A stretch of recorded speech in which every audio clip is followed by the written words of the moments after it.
Good afternoon, Winnipeg. My name's Ashley Rees, and you're listening to The Diamond Lane on Winnipeg's Classic 107.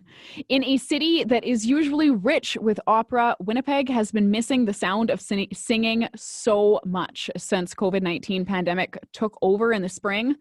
But opera is back in Winnipeg on November 7th with the Sopranos of Winnipeg concert put on by Manitoba Opera in conjunction with the Winnipeg Symphony Orchestra. And although a virtual concert is different than what we're used to, we still could not be more excited. So today I'm talking to Andriana Chuchman, international performer, soprano, and Winnipegger. Andriana, thank you so much for being here today. When was the last time that Winnipeggers saw you on the concert hall stage? Ooh, that's a good question. First of all, thanks for having me, Ashley. It's a pleasure. I feel like I haven't talked about opera or performing well, truthfully, haven't talked about it in months. So I would say the last, concert hall. Oh, it was probably with the Husli male Ukrainian chorus and the symphony when we did our concert in December of last year. And it was a really special concert. It was their 50th anniversary, and Tad Bernacki, who will be conducting the concert on Saturday, conducted this as well. And he's also the guest conductor of Husli right now. So yeah, that was the last time, and it was such a great memory. And your last time with Manitoba Opera would have been Figaro, right? Yes, which I think, if I don't have my dates wrong, is 2015, which seems like way too long ago, but it feels like not that long ago. But yeah. Agreed. How about your first time with Manitoba Opera? What was your first performance with Manitoba Opera? Ooh, Manitoba Opera gave me my stage debut when shortly after I graduated. I was Janetta in Elixir of Love. And yeah, with a great, mostly Canadian cast, I want to say. And yeah, so that was, gosh, that was in 2005, I think. So a decade and a half ago. So this will be your 15th anniversary with Manitoba Opera. Monica Huisman was saying it was her 20th anniversary. So, Yeah. so many fantastic anniversaries on this concert. So many, just so cool to see you all on the stage together. Who have you shared the stage with out of the 7 sopranos? Oh, well, let's start with Tracy Dahl. I started studying with her when I was 17 at the University of Manitoba, and she's, my teacher, she's my mentor, and now a really close, good friend.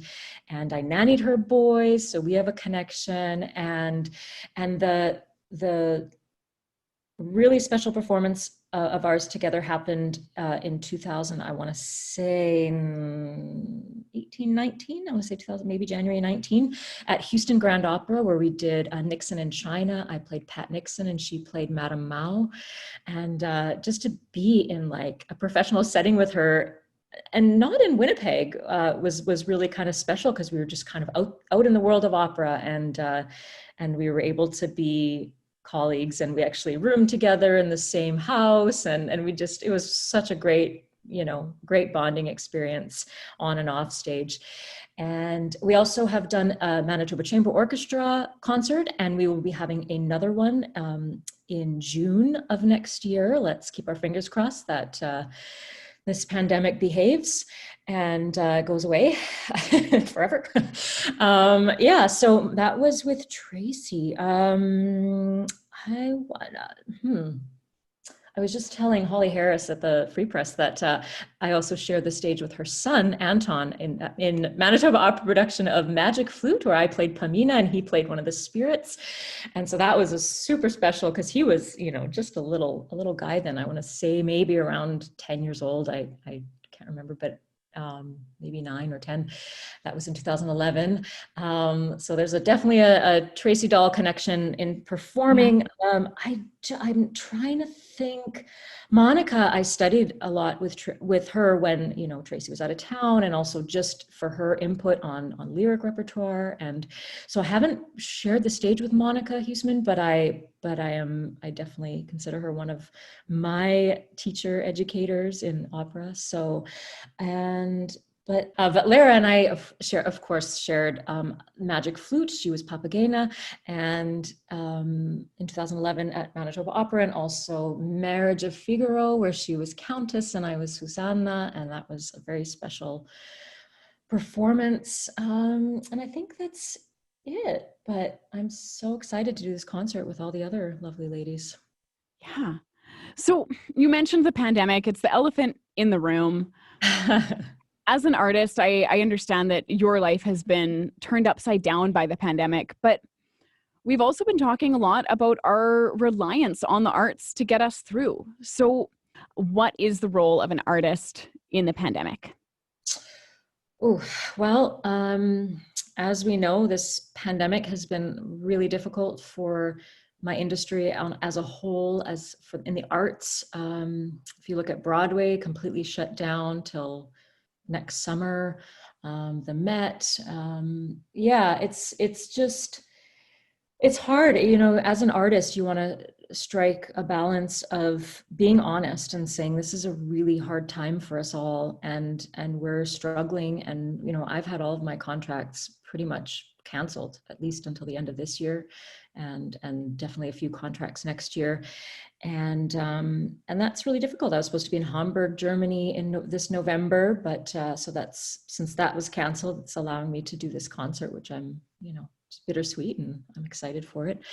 But yeah, so there's that delicate balance of being honest and truthful, and I don't want to say that to bring us all down, but I also want to balance that with being a beacon of light for people in this time. And as an artist, that's why I love to sing and sing for people and have an audience and share this beautiful, and be the messenger of this beautiful music for people, and to bring comfort at this time, and to let them escape the sort of hardships that are happening right now, or whatever's going on in their lives. And this gives them that little time to just relax, do nothing, watch, enjoy.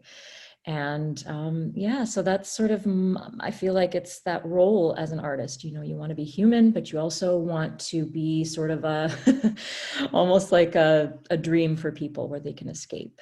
And yeah, so that's where I'm at. Thank you for that. So you have had an incredible career taking you all over the world, but you are also a proud Winnipegger. So how important was it for you to remain based in Winnipeg despite your career taking you everywhere?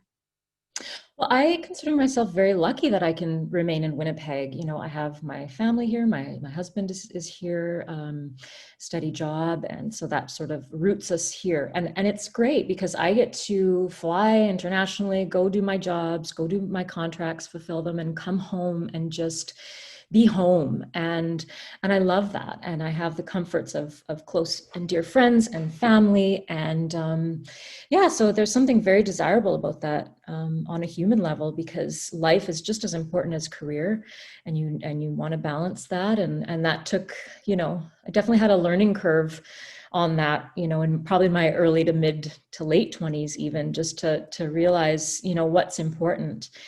And I think your roots it's kind of like a tree, you're rooted somewhere, and then the branches of your career, the branches of other aspects of your life sort of are rooted by that trunk, and I think Winnipeg's my tree trunk, and and the people in the family, and my family, and the culture, and everything is in Winnipeg is what makes it, that strong and solid. So yeah. It's a special place to be, for sure.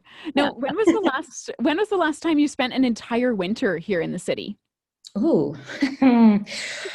well, I don't recall spending an entire winter in the city, probably for, since university, because which I'm not so sad about. I am sad when I have to miss, like, gatherings and holiday and Christmas gatherings and things like that, but or miss big milestones and birthdays. But I don't really miss the -30, -40. I think I was in Houston when they were having that big and like wearing no jackets and stuff and trying not to gloat too much when it was that freezing winter, or in Hamburg where it's, you know, above freezing and I'm wearing my light fall or my heavy or light winter coat.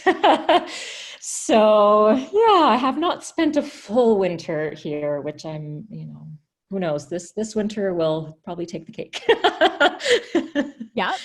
What are you going to do to keep busy in Winnipeg this winter? Ooh, that's a good question. Well, you know, as our province goes into, or as our city goes into red zone, I really hope that, you know, Winnipeggers as a whole, we all get our act together and just, you know, bring these numbers down so that we can gather with our friends and family during the winter, and to, yeah, I think there will be a lot of winter activities, outdoor activities, undiscovered parks for my husband and I to go for walks, and hopefully by then with friends, other friends and family. Yeah, hopefully restaurants will be open and coffee shops, and that's, we definitely have many great restaurants and coffee shops in the city.